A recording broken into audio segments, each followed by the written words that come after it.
फल कितना क्रूर होता है वो दिखाया जा रहा है। और भागवत संश्रय का, भक्तों के संश्रय का फल कितना उन्नत होता है यहाँ किष्किंधा कांड में दिखाया जा रहा है कि सुग्रीव वाली जैसे दुर्दांत वानर जिसके सामने रावण थरथराए, कार्तवीर्यार्जुन जिसके पराक्रम को देख के भगे, ऐसा वाली इस वाली के साथ शत्रुता करके बैठा हुआ है सुग्रीव। उस सुग्रीव को वालीवध करके किष्किंधा के राज्य में भगवान प्रतिष्ठित कर देते हैं। सुग्रीव को क्या नहीं मिला, क्या नहीं मिला सुग्रीव को?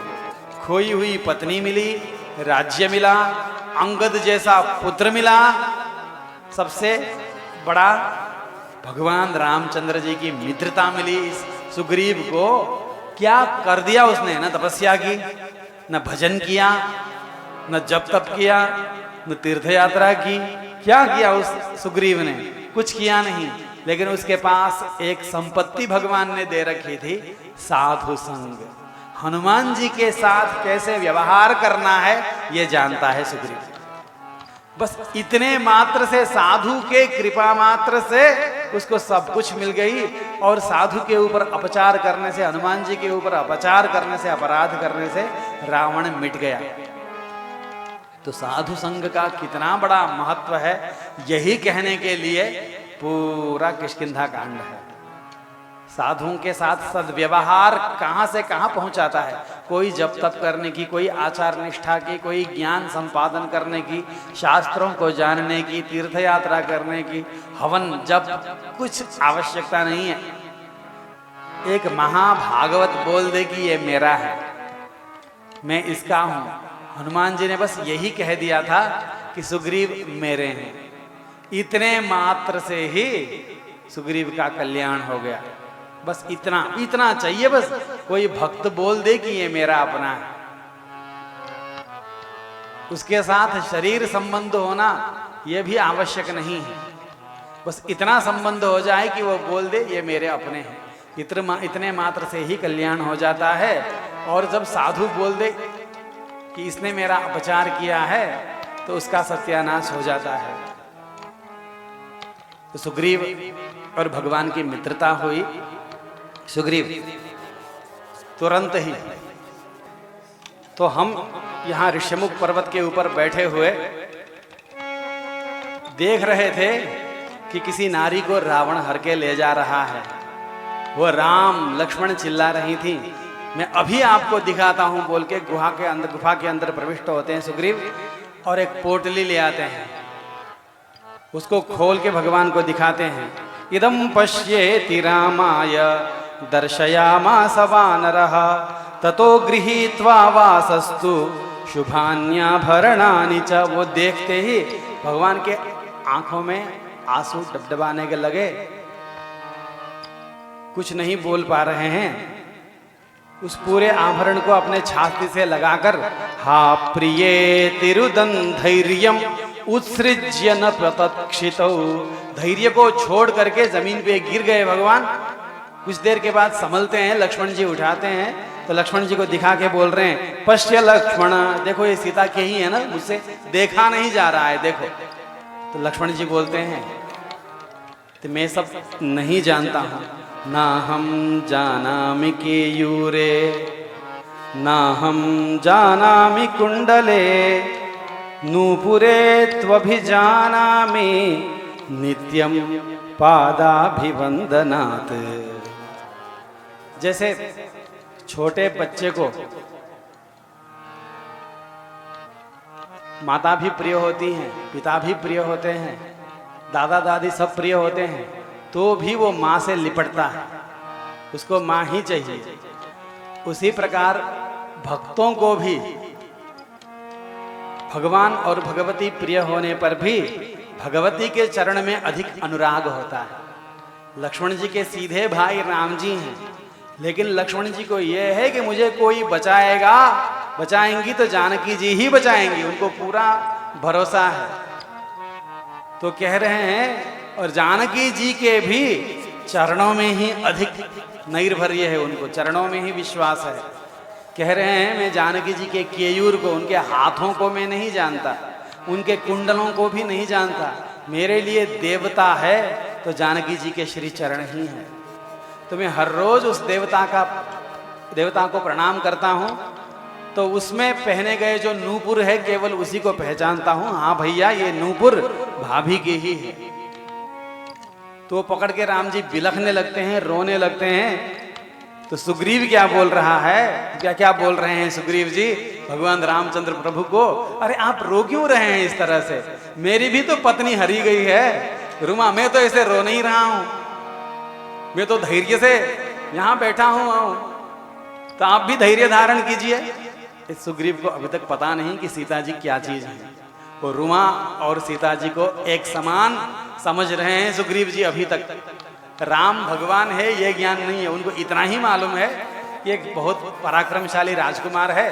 राजकुमार ने कह दिया कि मैं आपके साथ मित्रता करूंगा, बस एक ईमानदार मित्र मिल गया है मुझे मेरे जीवन में हनुमान की कृपा से, अब मैं धन्य, इसी से अपने को धन्य धन्य मान रहे हैं सुग्रीव। उनको ये नहीं पता कि परब्रह्म इनके द्वार में आए हुए हैं।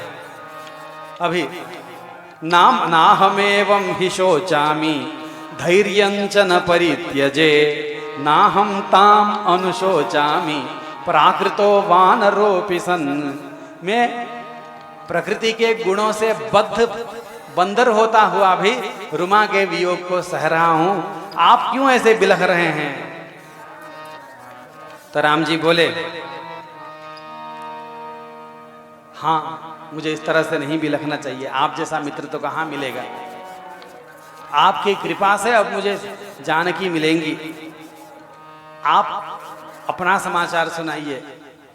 इतना बोलने पर सुग्रीव, भगवान को इतना कहना था तो सुग्रीव बताने लग गए अपनी पूरे कथा को। मैं और मेरा बड़ा भाई बाली किष्किंधा में राज्य किया करते थे, वो राजा थे और मैं उनका दास था।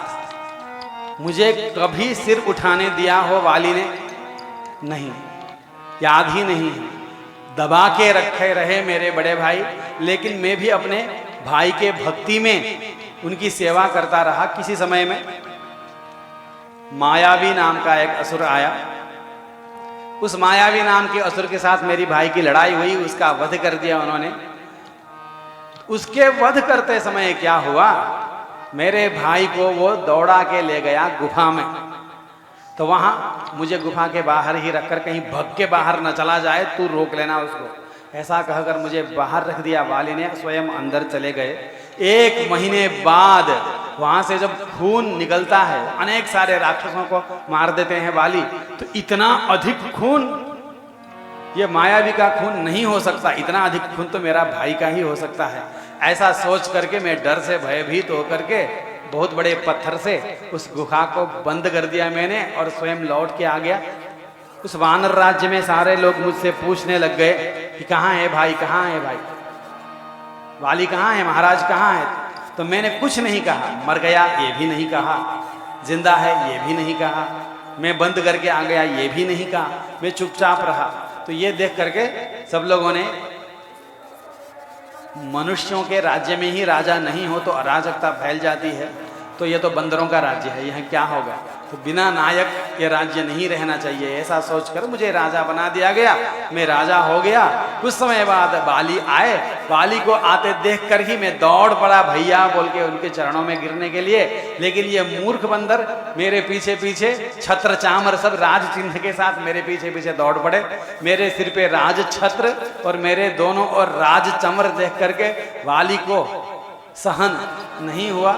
बोलने लगा कि मैंने जो तेरे लिए सोचा था आज मुझे विश्वास हो गया, कब वाली मरे और मैं वानर के राज्य का राजा बनूंगा ऐसा तो सोचता है, इसीलिए मुझे मारने के लिए पत्थर रख के आया है, भग यहां से, ऐसा बोल करके सब कुछ छीन लिया, सब कुछ बाकी नहीं, केवल एक लंगोट के साथ मुझे वहां से खदेड़ दिया। वाली ने घूमता घूमता किसी दूसरे देश में जाता था तो वहां पर भी आके मुझे मारता था वाली, कहीं चैन से रह नहीं पाया। जब मालूम पड़ा कि ये मतंग महर्षि के द्वारा शापित है वाली, शाप के बारे में कह दिया गया है कल, तो मतंग महर्षि के आश्रम के पास ही ऋष्यमुख पर्वत पे मैं रहने लगा हूं। मेरी ये कथा है, इसने 1 बार कही, 2 बार कही, 3 बार कही, बार बार कहता है। राम जी भी क्या करते हैं, एक बार सुन तो चुका हूं, अब हो गया नहीं बोलते हैं। हाँ बोलो, हाँ बोलो ना, तुम्हारी क्या कथा है, सुनाओ। तो उसके दुखियारी को अनेक बार सुने राम जी, दुंदुभी की कथा, मायावी की कथा। तो राम प्रभु ने, भगवान ने क्या कहा, मैं आज शपथ लेता हूं वाली का वध करके तुम्हें किष्किंधा के राज्य में मैं प्रतिष्ठित करूंगा। राम जी बोलते ही इतने चारों ओर जो बंदर बैठे हुए हैं सब लोग ताली बजाते हैं, रामचंद्र की जय हो बोलते हैं, लेकिन सुग्रीव अपना चेहरा लटका देते हैं। तो भगवान रामचंद्र प्रभु पूछते हैं क्या हुआ, तुम्हें कोई संतोष नहीं हुआ क्या? तो सुग्रीव बोला, आपने वचन तो ले लिया, बहुत ठीक है, लेकिन आप जैसा मित्र तपस्या करने पर भी मुझे मिलेगा नहीं, ढूंढने पर भी मुझे मिलेगा नहीं। अनेक जन्मों की तपस्या पुण्य को इकट्ठा करूं तो भी आप जैसा मित्र नहीं मिलेगा। मैं वाली जैसे दुर्दांत वानर के हाथ में अपने आप जैसे मित्र को गंवाना नहीं चाहता। आप वाली के पराक्रम को नहीं जान रहे हैं। प्रतिज्ञा तो कर ली आपने, प्रतिज्ञा मात्र से कोई नष्ट हो जाएगा क्या? मैं वाली का वध कर दूंगा बोल देने से वाली मर जाएगा क्या? वो क्या चीज है आप नहीं जानते हैं।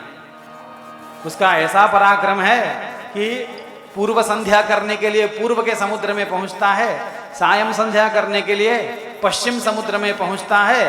एक समय वाली संध्या कर रहा था तो रावण जगत विजय करने की इच्छा से समस्त वीरों के साथ लड़के सबको पराजित करते हुए आया हुआ रावण वाली के सामने सीधे आने का साहस नहीं करता है। संध्या कर रहे वाली को पीछे से धक्का देने के लिए आता है वो रावण। जब वो धक्का देने आता है तो वाली भांप लेते हैं, उसको अपने हाथ से पकड़ लेते हैं संध्या करके, फिर अपने पूंछ में बांध करके उसको, तो इस पर्वत से उस पर्वत, उस पर्वत से उस पर्वत पर जब उछलते हैं वाली, तो उनके पूंछ में बंधा हुआ रावण दस्तों उसके सिर, एक सिर में भी चोट लग गई तो मैं मरा, ऐसा सोच के किसी तरह अपने सिर को बचाता है। किष्किंधा में उस रावण को ले जा करके अंगद को झुंझुना बना करके दिखाते हैं। एक भी देख बेटा, तेरे लिए मैं झुंझुना लाया हूं, देख ये कैसे घूमता है, देख लट्टू की तरह घुमा दिया था रावण को उस वाली ने। ऐसा पराक्रम है उस वाली का। तो वाली के खूब पराक्रम का वर्णन करने लगे सुग्रीव जी। तो भगवान राम बोलते हैं, मेरे ऊपर विश्वास नहीं है क्या आपका? नहीं, ऐसी बात नहीं है, विश्वास न हो ऐसा मैं नहीं कह रहा हूं, लेकिन वाली का बल जो हो मैंने देखा है। तो प्रत्ययम कारयामिते, तो आपको कैसे विश्वास हो मैं वो काम करूंगा, बताइए। वाली के समान मैं पराक्रमी हूं, क्या करने से आपको विश्वास होगा? तो वाली ले जाता है भगवान को। दुंदुभी नाम का जो भैंसा था उसका शरीर दिखाते हैं। देखिए, इस भैंस को घुमा घुमा करके फेंक दिया था मेरे भाई ने। हाथी जैसा उसका शरीर है, सूख करके अब हड्डी हो चुका है वो। इसको आप तौल देंगे तो मैं मानूंगा। तो भगवान रामचंद्र प्रभु स्मितपूर्वमथो रामः प्रत्युवाच हरिं प्रति यदि न प्रत्ययोस्मासु विक्रमे तव वानर प्रत्ययं समरे श्लाघ्यम् अहमुत्पादयामि ते। तो भगवान का ये जो सौलभ्य है, कथा कहने को तो बहुत आनंद से कथा कह देते हैं, लेकिन सर्वसमर्थ भगवान, जब भक्त को विश्वास नहीं होता है तो हम ये कहते हैं कि विश्वास नहीं होने पर भगवान छोड़ देते हैं हाथ। पूर्ण विश्वास के साथ भगवान की भक्ति करनी चाहिए, भगवान के ऊपर शरणागति करनी चाहिए, ऐसा हम कहते हैं ना। रामायण में भगवान ऐसा नहीं दिखा रहे हैं। विश्वास न भी हो तो विश्वास उत्पन्न करके अपने भक्त की रक्षा करते हैं भगवान। विश्वास नहीं होने पर भी भगवान के संबंध को त्यागना नहीं चाहिए। तो भगवान वाली के वध के लिए सुग्रीव के साथ जाते हैं, सुग्रीव दिखा देते हैं, तुरंत तोलयित्वा महाबाहु चिक्षेप 10 योजनम, 10 योजन तक अपने पैर के अंगूठे से मार करके उस हड्डी को दूर फेंक देते हैं। ये देख करके सब प्रसन्न होते हैं, लेकिन सुग्रीव के मन में अभी भी विश्वास नहीं है। लक्ष्मणस्याग्रतो रामं तपन्तमिव भास्करं हरिणामग्रतो वीरम इदं वचनम अब्रवीत। सुग्रीव जी क्या कहते हैं, राम जी आपने फेंकने को तो फेंक दिया, लेकिन जब वाली ने इसको फेंका था तब इसके शरीर में मांस थे, हृष्ट पुष्ट इसका शरीर था, इसके शरीर में जान थी, लेकिन आज ये शुष्क हो गया है, केवल हड्डी ही बचा है, हड्डी में भी कोई सार नहीं। इसको आपने फेंक दिया तो फेंक दिया, कौन सी बड़ी बात है, तो अब मैं क्या करूं, भगवान पूछ रहे हैं। तो बोले सुग्रीव, मेरा भाई हर दिन जाकर ये जो साल के वृक्ष हैं, ये सामान्य साल के वृक्ष नहीं, 7 साल के वृक्ष लगे हुए हैं, वो अमृत मंथन के समय जो हालाहल और अमृत, विष और अमृत दोनों उत्पन्न हुए हैं, ये विष और अमृत दोनों के संयोग से उत्पन्न हुए हैं ये साल के वृक्ष।